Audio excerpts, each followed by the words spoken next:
kesan-kesan yang negatif yang terjadi di antara kita karena terjadinya perpecahan-perpecahan tadi. Pada saat kita punya masalah ataupun tidak punya masalah, nah ada kesempatan yang baik, nah ada kesempatan yang bagus, ayolah kita saling bertemu, saling bermusyawarah.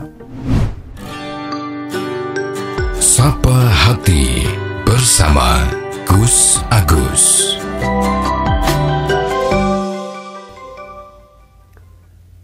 Sobat Dimas di Ajeng yang berbahagia, kalau di dalam keluarga itu atau di dalam masyarakat ini, pada saat bertemu sudah saling enakan, tidak ada ganjalan-ganjalannya, maka disitulah sebetulnya karunia Tuhan itu akan mulai turun. Menjadi orang-orang yang akan dikasihani oleh Tuhan. Menjadi orang-orang yang akan dikasih karunia dari Tuhan. Dengan adanya kita kembali merajut hubungan tali kasih, merajut hubungan kasih sayang di antara kita, maka kalau kita ingat dalam hadis Nabi besar Muhammad SAW, man ahabba ayyabsutulahu fi rizkihi wa yunsa'alahu fi asarihi falyasil rahimah. Man ahabba ayyabsutulahu fi rizkihi, barang siapa orang yang ingin diluaskan rezekinya, wa yunsa'alahu fi asarihi, dan ingin dipanjangkan umurnya, falyasil rahimah, maka bersilaturahimlah, eratkanlah hubungan baik ini. Jadi kalau kita cermati hadis tadi, orang yang selalu silaturahim, arti silaturahim di sini adalah menjalin hubungan baik, mempererat lagi hubungan baik, itu akan diluaskan rezekinya. Kenapa kok bisa diluaskan rezekinya? Ya seperti tadi yang sudah kita sampaikan sebetulnya. Orang kalau kita sudah saling bertemu dalam keadaan senang, dalam keadaan tidak ada ganjalan apa-apa, sambil ngobrol ngalor ngidul dan seterusnya, pasti akan muncul banyak ide-ide di situ. Apa sih yang harus dilakukan? Di situ banyak sekali muncul di antara kita. Saling bagi pengetahuan, saling bagi trik tentang masalah bisnis misalnya. Yang tidak ngerti soal masalah apa yang harusnya dilakukan menjadi orang yang sukses seperti si A misalnya, maka si A akan mengeluarkan ilmunya di situ. Kamu mending kerja di sini saja, di sini begini misalnya. Kamu mending menjadi kreator saja, ini kan harusnya begini misalnya. Banyak sekali di situ. Kalau kita bertemu dengan keluarga, contoh aja kita sendiri. Pada saat kita misalnya kalau di dalam Islam kan ada namanya Idul Fitri ya, hari raya itu. Dan biasa kalau namanya Idul Fitri itu ya secara budaya dan secara naluriahnya kita orang Indonesia itu ya biasanya kumpul dengan keluarga. Ya sebetulnya tidak hanya orang Islam, siapapun sebetulnya dalam merayakan hari rayanya sendiri ya mesti kumpul dengan keluarga. Coba pada saat kita kumpul keluarga, tidak hanya keluarga, mungkin juga dengan teman-teman yang lain. Dari berbagai macam bidang disiplin ilmu mereka yang dari macam-macam kota. Ada yang dari Jakarta, ada yang dari Semarang, ada yang dari Surabaya mungkin mereka bekerjanya atau berbisnisnya. Kumpul di keluarga di satu tempat. Apa yang mereka bicarakan kan pengalaman masing-masing.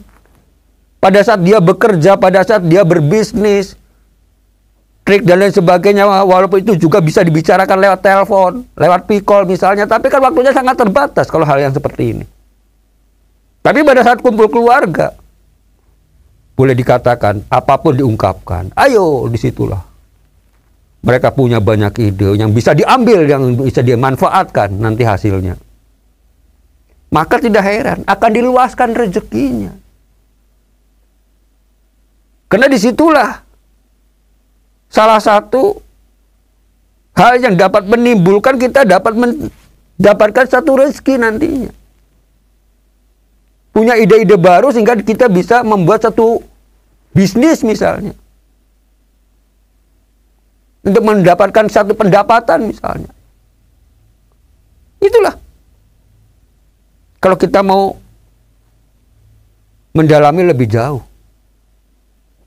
maka benar apa yang dikatakan Rasulullah SAW. Dengan banyaknya kita bertemu dengan seseorang, bertemu dengan teman-teman kita, pasti di situ pasti ada manfaatnya, baik untuk kehidupan maupun untuk hal-hal yang lain. Seperti Mas Diajeng yang berbahagia. Wa yunsa'alahu fi asari. Dan dengan silaturahim ini juga akan memperpanjang usia. Ayo, coba kita pikir lebih dalam lagi. Orang kalau bertemu dengan seseorang dengan senyum, dengan gembira, dengan ramah. Loh, yang namanya orang senyum saja sudah menunjukkan bahwa hati kita tuh akan merasa senang. Menunjukkan bahwa hati kita sedang dalam posisi senang. Orang kalau posisinya gembira, itu juga akan mengurangi daripada timbulnya penyakit-penyakit dalam diri kita. Coba, kalau orang itu tiap hari itu bersedih diri, merenungi nasib, ya. Kalau orang tuh bersedih diri terus, ini cepat loh membuat fisik kita tuh menjadi turun drastis kesehatannya. Karena yang namanya kesehatan itu juga penyebabnya salah satunya adalah dari pikiran kita sendiri. Dari hati kita sendiri. Kalau pikiran kita tuh ruwet, mumet, apalagi ditambah dengan kesedihan, orang bisa jadi stres. Cemas yang berlebihan bisa membahayakan dirinya. Cepat sekali mudah sakit. Kalau orang udah ngomong sakit, ya kembali, walaupun yang namanya manusia itu pasti semuanya yang hidup itu pasti akan meninggal, pasti akan mati. Tapi kan orang semuanya pengen usianya panjang. Orang pengen semuanya dikasih kesempatan hidup lebih lama. Dengan kita senang, hati kita merasa senang, banyak rasa senangnya daripada sedihnya. Itu akan memperpanjang usia kita. Akan dijauhi dari berbagai macam penyakit-penyakit dalam tubuh kita. Ya, para pakar telah membicarakan soal ini. Saya nggak akan mengupas soal yang lebih jauh seperti itu. Tapi pada prinsipnya, kesenangan seseorang, hati yang senang, dengan gembira, ini akan mengurangi daripada apa yang menyebabkan orang itu menjadi sakit. Dengan silaturahim inilah salah satunya. Dengan kita bertemu dengan teman kita yang sudah lama kita nggak ketemu, kita senang ngobrol-ngobrol. Yang tadinya pikiran stres jadi tidak gembira. Gitu kan?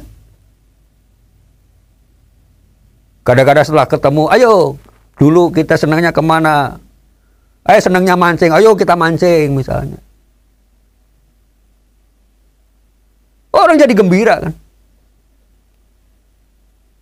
Kalau orang sudah senang pikirannya, senang hatinya, nah, mesti idenya juga akan timbul, akan muncul macam-macam untuk hal-hal yang baik, untuk hal-hal yang kreatif. Dan tentu akan menambah kesehatan kita. Karena hati kita menjadi senang. Seperti Mas Diajeng yang berbahagia. Untuk itu marilah kita senantiasa berpikir yang sehat, ya, dengan hati nurani yang bersih, di dalam menyikapi kehidupan ini. Apa yang semestinya kita tidak lakukan, udahlah tinggalkan. Kalau daripada membuat mudorot buat diri kita sendiri. Ya. Apalagi hal-hal yang hubungannya dengan politik, yang hubungannya dengan dukung-mendukung. Ya kita boleh mendukung, ya. Berpolitik itu boleh. Ya, tapi kita harus bisa membatasi diri. Jangan sampai terperosok dengan hal-hal yang negatif. Saling memojokkan, saling memprovokasi, sehingga akhirnya timbul permusuhan.